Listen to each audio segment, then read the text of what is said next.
It has been claimed that Israel's army is the most moral army in the world, whatever that means. Now, this claim has been used both to ridicule Israel and for Israelis or pro-Israelis to establish some sort of moral dominance or something like that. So I thought that for today we should think for a little bit about this whole thing, how the Israel's army is the most moral in the world. So first we should answer the question, the obvious question, all right? What does it mean to be a moral army? Like, what does an army need to do to be considered moral? I mean, is it moral to give candy to your enemies? Well, I guess you could say that it is, but it's also immoral in a sense because you're not doing your job, right? If your job is to fight off an enemy, you shouldn't be giving him candy. And we can try this thought experiment on several different things, and what we will discover is that it's quite difficult to establish what a moral army does.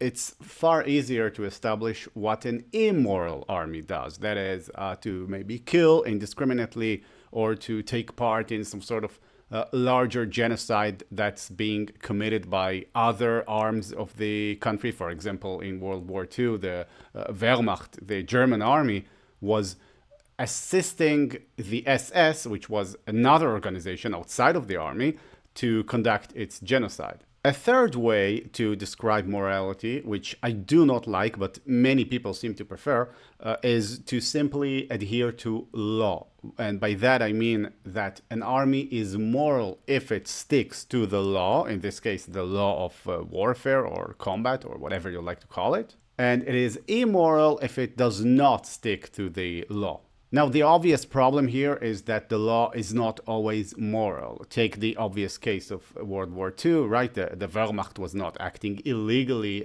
if you consider German laws, but after the war, the Nuremberg trials happened, and everyone seemed to agree that there is a law that is not written, like some sort of, you could call it omnipresent moral law or something like that, some Kantian thing. Now, in the case of Israel, many people would like to choose this particular view of morality because it helps them justify the fact that Israel is being, criticized by the International Court of Justice. And in this manner, it's easier for them to claim that the Israel's army is not moral at all. Actually, it is very immoral. And so they mock the notion that the IDF, the Israel Defense Force, is the most moral army in the world. Now, the obvious problem with this claim is that it's obviously not true that law equals morality.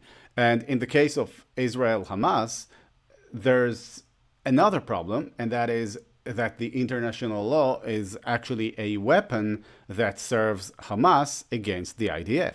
I personally believe that it is actually a Hamas military strategy to increase civilian casualties as much as possible, and then to use these casualties against Israel in the, you could call it, court of international opinion. This, of course, fits with the theme of Hamas being an Islamist organization. It fits with the theme of believing that these people are actually martyrs who go straight to heaven, so it's really not that bad that they got killed because they're actually getting boundless rewards in the next life. And their death actually helps to show the world the truth about the demon, which is Israel, and to hasten its demise, hopefully. That's what the Islamists would think. Now, obviously, international law is not meant to be used like this. International law is not written for occasions in which one side tries to maximize civilian casualties. I think that these casualties don't benefit Israel, and I think Israel tries to minimize them, but they have a few things going against them, things that I might discuss in a different video here. But Israel has a huge challenge in its hands, and I believe that it's actually trying to minimize civilian casualties, and Hamas is trying to maximize them, because these casualties are not in the best interests of Israel, and I believe that they know it. And now the question has to be asked, is it moral to attack even if your opponent is trying to maximize civilian casualties. And here I don't feel like I can give a solid answer. I believe that some people might say yes, because they would say that this is, of course, the function of the army is to defend the nation and to wage war on behalf of the nation. And just because the other side hides behind civilians doesn't make them immune. On the other side, nobody likes to see mass killings and mass distractions and stuff like that. So I actually tend to think that it is moral to fight, even if your opponent is hiding embedded purposefully inside of civilian population, but I might be wrong.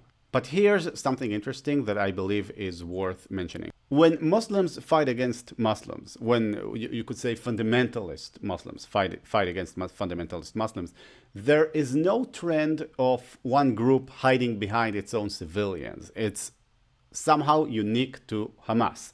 And my belief is that the reason that it is unique to Hamas is because Hamas knows that Israel will change the way in which it fights to try and minimize civilian casualties, because Israel knows that civilian casualties are not good for it. On the other hand, if the same would happen in a war of Muslims against Muslims, say in Iraq or in Syria or the Iran-Iraq war or wherever Muslims fight against Muslims, right? Sudan, Yemen, wherever. If one side were to hide behind its civilian population, it wouldn't change anything, because the attacking side would just mow down the civilians indiscriminately. And the fact that Hamas does this against Israel, I believe, goes to show you that Hamas actually believes that Israel is, well, it has at least a somewhat moral army. I don't know if it's the most moral army in the world. I don't even know what that means.